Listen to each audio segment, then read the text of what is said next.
is perfection. This is perfection. And I'd have to take responsibility for maybe I did make a mess, messed up, but more important, I'm responsible for my feelings. Why? Let's go back to the beginning of this. Who can make you happy? Only myself. Who can make me unhappy? Only myself. So can really my boss, my manager, make me unhappy? No. Can my partner make me unhappy? No. But it happens, right? Yeah. So you begin to start owning your feelings. And in that, you don't move on from this is perfection until you feel neutral in yourself. The feelings may still not change, but you can feel like, okay, I feel more together with myself right now, and I can now move on. So that's this beginning. Then I'm going to take it deeper. Doubts. Doubts. What are doubts? Doubts are, you can look at them as fears, insecurities. You can look at them as my judgments in a way. I can look at them as what I shared earlier. I'm not good enough, insecure, all these things. Looking in the mirror and go, oh, dude, you're fat. Oh, you're not beautiful, Cary, today, or bad hair day. Right? Doubts. If you re-scramble the word doubt, you will find it comes two words, to bud. And it's showing us like we're here to flower. I don't know about you, but me with doubts, I'm from New York, New Jersey, so I did my best like New York, lawyer, attorney with these doubts when they'd come up and like, Cary, you're in a schmuck, oh no, I'm not, come on, bring it on, And I tried to beat these things up. And I did other ways of that, through therapy and meditation, beating the pillow, all this stuff. And eventually still, these doubts would still come back. Until one day I realized that these doubts were so intense in me. I was in a room and I just said, whoever you are out here, whatever's going on inside my head, just cut this thing off. Just cut my head off. I'm sick and tired of this. Well, obviously, I'm still here, so that didn't happen. But something really, really, really amazing happened. That if you get something from this whole talk tonight, this is what I want you to get.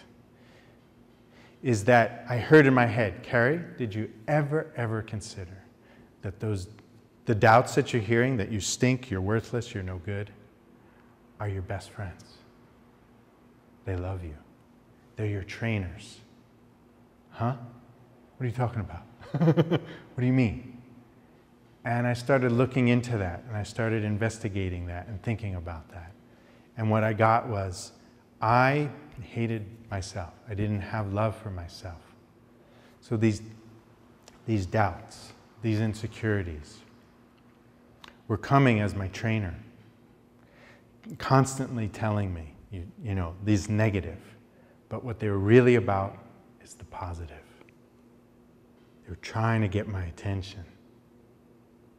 They were trying to be like a billboard, a memo, to say, turn it around.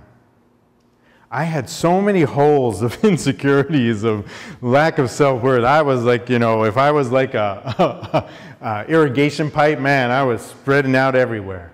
But turning the doubts inside out, little by little, those holes started getting sealed up.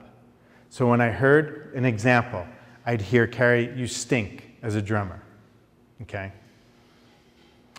What I started to do was then embrace that. And I go, you're right, I do stink. I do. I had to accept it.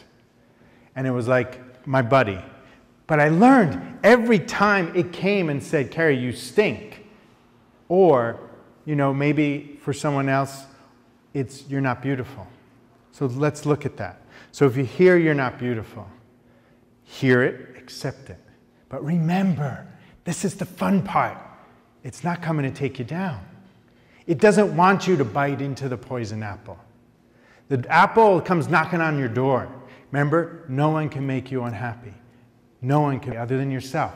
The apple comes knocking on your door going, hoo-hoo, you're ugly. yoo-hoo, Cary, you stink as a drummer. It's just knocking on my door. And if I open the door and hear it, we're still separate. It has not entered my body. But the moment I bite into it, whew, down the well of despair I go. Why? What's this all about? Like, are we flawed as a human race? Because as far as my research goes, throughout history, people have hated themselves. Throughout history, people have had insecurities. Throughout history, there have been doubts, insecurities. Our greatest artists, like Michelangelo, hated himself. Why?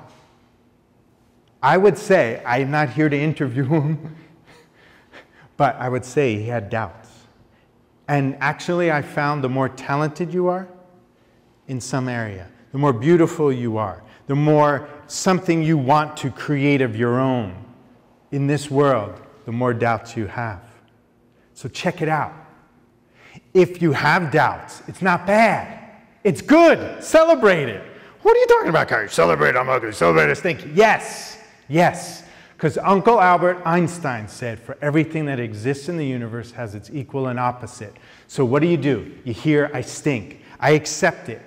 I accept it. Now, I had another side that I never put in. I'm good. I'm great. I'm beautiful.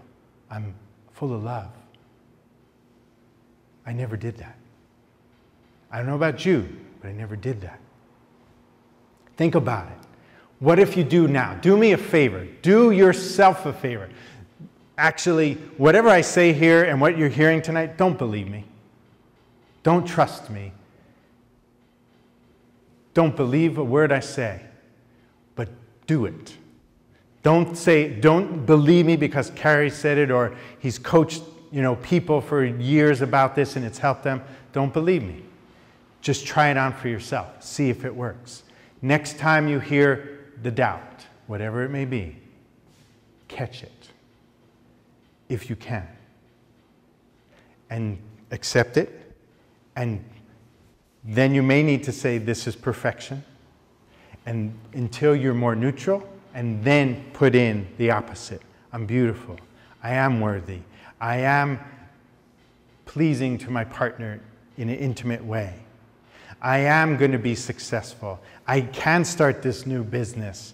I can continue with my inspirations.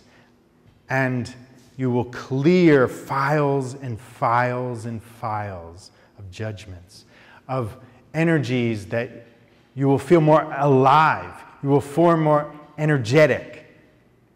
Q, in love forever. This is a big piece. Try it out.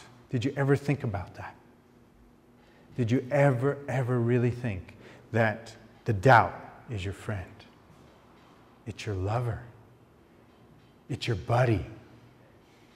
So don't fight it anymore. Welcome it in and have fun with it and turn it around. And you'll notice the more you do that, it won't need to show up anymore. It's only doing this because it wants you to get somewhere. Where? Remember I said earlier about emptiness and insecurity and loneliness? To me, this is a sign that whatever created us exists. We can call it God. We can call it Creator. We can call it Mother, Father, Mother, Father. We can call it, whatever we want to call it. But I don't know about you, but I don't plug in my body at night to recharge myself. I rest, yeah, right? But I don't need to plug in like my car needs to be charged with gas or electricity. Something is there charging us. And that something, whatever it is, wants us to connect with it. It wants us to be happy. It's waiting for us to be happy. It's yearning for us to be happy, because when we do that, it's like a party happens up in the celestial sky and says, one of the kids have come home. Yes! How many billions of us are walking around with these dark clouds over our head of insecurities? How many? Is there not one of us who doesn't have it? And even if we don't have it, that person must known some tool to have cleared themselves. And they must have done something that they go, I was miserable and I'm not anymore. And now, whatever they've found, whatever works for them, if they're being really honest, they go, I transformed these doubts, these insecurities, these judgments. They may have done it the way I'm sharing, or maybe they've done it in another way, but they needed to have done it. When you do this, my experience, I had a dark cloud, kind of like Pigpen and Peanuts, you know, but my cloud, it wasn't dirty from dirt, it was dirty from my negative thoughts. And I was depressed. And I wasn't even honest about it. I couldn't even tell you I was. But as I started turning these doubts around, as I started to realize I have a choice every second, there was pinholes in those black sky, in that black cloud. Eventually, those pinholes became holes, and eventually those holes disappeared. And one day, I was like, it's gone. The misery is that depressed cloud is gone. It didn't happen by magic, it happened by my working it. And it can happen for you. I know it can. I know it can. And that's by just one step after another step in doing this. Because this is part of the other secret, feelings. It's nothing more than feelings. When we judge, it's just feelings. It's just feelings. Again, is it trying to get our attention? Yeah. And we can get through it. We're not blaming, we take ownership for it, okay? So, feelings, nothing more than feelings, is a big piece about the choice. So when you do that, you will totally change yourself, and then you come into a no-exit agreement with your partner. If you're in relationship, or if you're single, you create a no-exit agreement for yourself.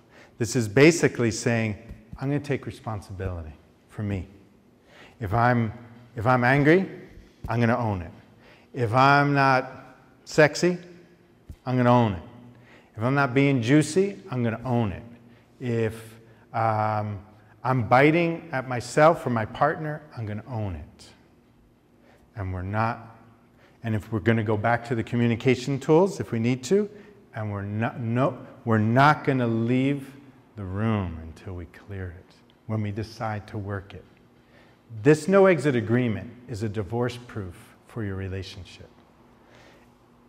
And another thing about that, you got to want it again. You got to want to be so in love with yourself so you can really bring in that love for your partner. This is the difference between having sex and making love. You want to feel your heart. Speaking of which, so for guys, I'm just being honest here and not trying to embarrass anyone, but it's just what is. Ask yourself this, and know that, you know, and ladies, listen up too. When your guy is wanting to be in intimacy with you, and if you're like, oh, leave me alone, I'm tired, blah, blah, blah. He's wanting to make love, and he may not even be aware of this, but it's because his heart is in the head of his penis. That really it's about turning our hard-ons into our heart-on. Turn our heart on for us guys. And when we're not having that experience with our partner, what happens? Generally, a guy starts looking elsewhere.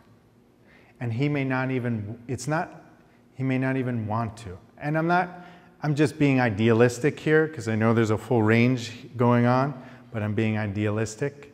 That it initially starts, he wants to feel connected with his partner. And that's a big way.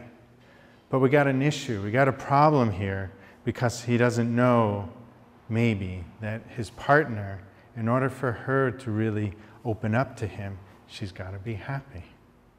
She's got to be in joy of her life. She's got to feel good about her body and all of that. And if you're not communicating this, see how we're living separate worlds, and then we kind of like not being, again, as transparent as we can with each other about the honesty that we care for each other. Yeah.